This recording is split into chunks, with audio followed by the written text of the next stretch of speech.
No vídeo de hoje, eu vou te mostrar por que o celular pode apagar a vida do seu filho.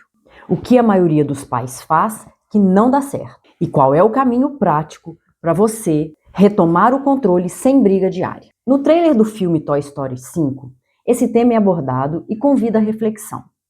A história sugere exatamente essa mudança. Brinquedos ficando de lado e o eletrônico virando o centro.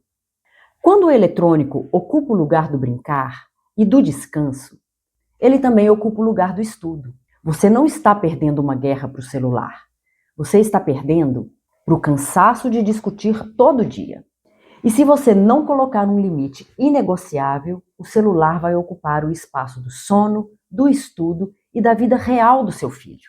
Para quem é novo por aqui, meu nome é Cleimara Lotti e eu ajudo pais de crianças e adolescentes a terem filhos bem-sucedidos, começando pelos estudos e pela rotina. É quase impossível sair de casa e esquecer o celular. A gente esquece a chave do carro, o documento de trabalho, esquece a carteira, mas o celular é o primeiro que está na mão. O celular é uma realidade que não tem mais volta. Ele conquistou o planeta. Em qualquer lugar do mundo, esse aparelho está colado nas pessoas.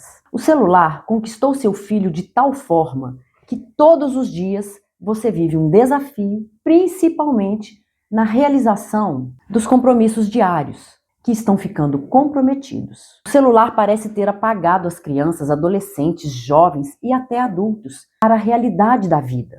O celular é um universo de dopamina num scroll infinito de possibilidades. Ele é um desafio para todos nós, e isso é inegável. Eu sempre falo aqui sobre a importância de ouvir os filhos, de ser flexível, de ter serenidade para tratar as questões que envolvem a educação dos filhos. Mas existem situações que são inegociáveis.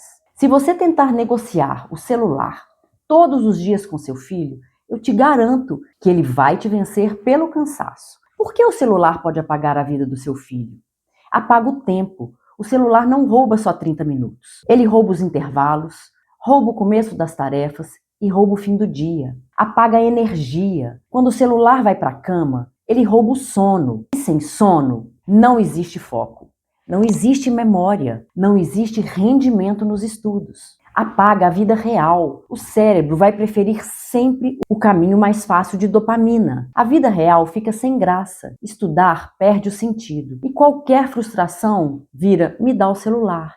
E aí entra a parte mais dura. O celular não é vilão. Ele é uma ferramenta. O problema é que, sem regras, ele vai ocupar o lugar do sono, do estudo e da convivência. E nesse momento, ele vira um problema real. Existe uma regra inegociável. Em dia de aula, celular fora do quarto à noite. Tenha um lugar fixo para carregar, num horário fixo. Isso tira a discussão do campo emocional. Consequência automática para descumprimento. Se levou para o quarto, no dia seguinte, o celular só começa depois do estudo. Isso não é sobre punir.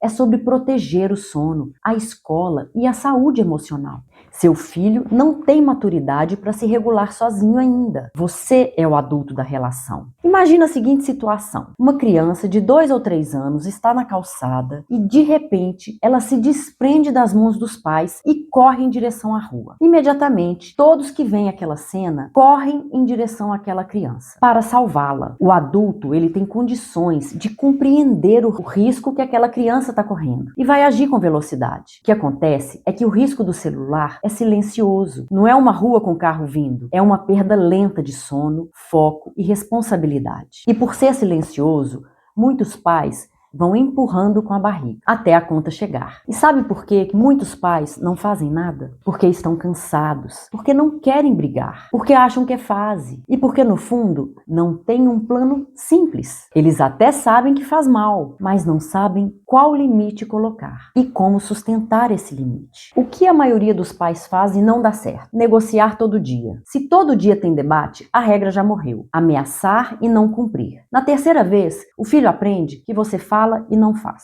Só agir quando a nota cai. A nota é o alarme de incêndio. É melhor prevenir, não correr atrás do prejuízo. Como fazer seu filho adquirir responsabilidade frente à própria vida? Responsabilidade não nasce de discurso, nasce do exemplo, do hábito, das orientações oportunas, de uma rotina bem definida. Eu quero te apresentar algumas regras simples e claras que podem te ajudar nesse processo, para você implementar com seu filho agora.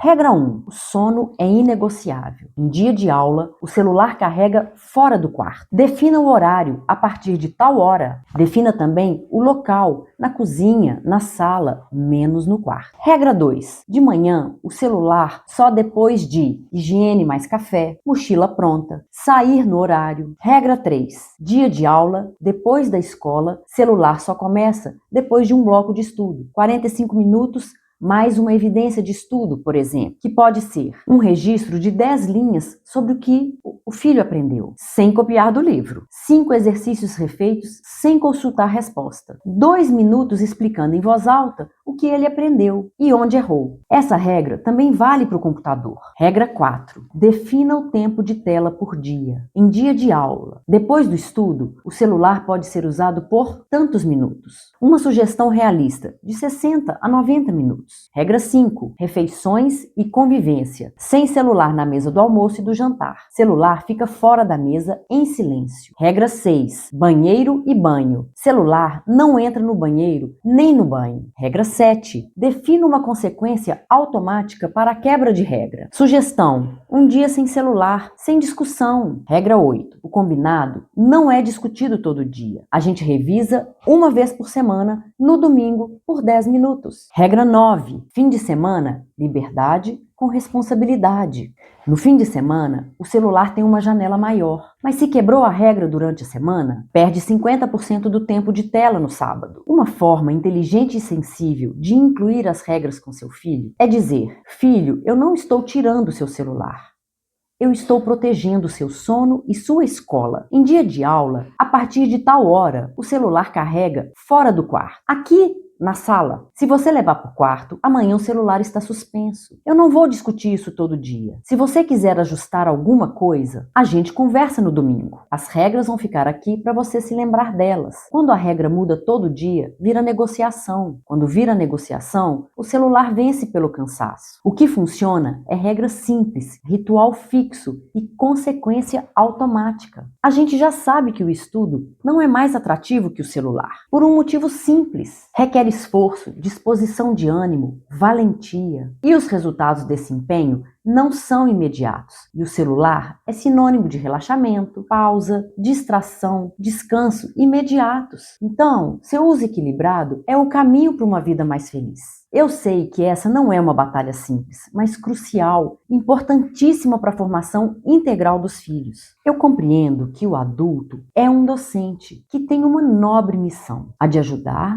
na formação dos seres humanos. Se você é adulto e também tio, avô, irmão, primo, é um dever moral ajudar crianças e adolescentes a se tornarem pessoas de bem. Muitas vezes nós precisamos da ajuda de amigos e familiares, intervindo de forma inteligente. Sabe aquela pessoa que seu filho admira? Ele pode ser uma peça-chave quando você estiver com dificuldades de orientar seu filho. Uma vez, a gente estava num encontro em família e encontramos com um tio dos meus filhos, meu cunhado, que víamos poucas vezes no ano. Foi um encontro delicioso. Rever pessoas queridas nos deixa muito felizes e o ambiente é muito propício para ensinar. Meus filhos eram crianças. Num certo momento, meu cunhado começou a tirar fotos no celular e com um aplicativo que a gente não conhecia. Ele deformou nossa fisionomia e a gente riu muito daquelas imagens. Passado esse momento, a gente queria saber como que ele tinha descoberto aquele aplicativo e ele nos mostrou. Eu usei aquele episódio para mostrar para os meus filhos que o tio deles só descobriu aquele caminho porque havia estudado muito. Falei que ele não usava o celular só para se distrair e que precisava de muito estudo para alcançar aquele conhecimento. Aproveitar esses momentos é plantar sementes de bem na vida dos filhos e eles vão levar para a vida deles. As crianças e os adolescentes precisam compreender desde cedo que toda família tem regras.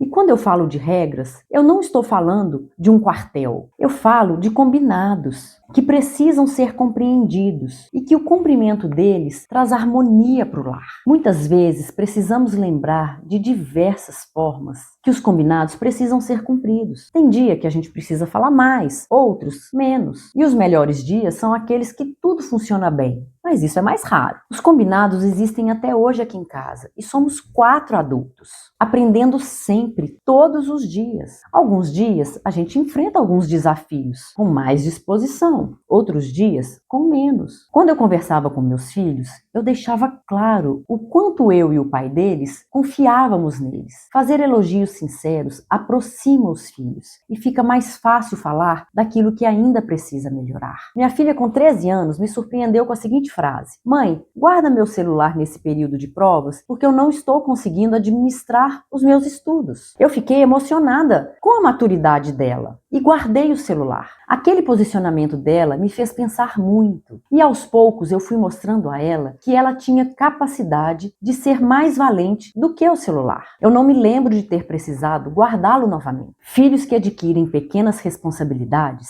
serão filhos bem-sucedidos para enfrentar as adversidades da vida e serão muito mais felizes. Um abraço e até o próximo encontro.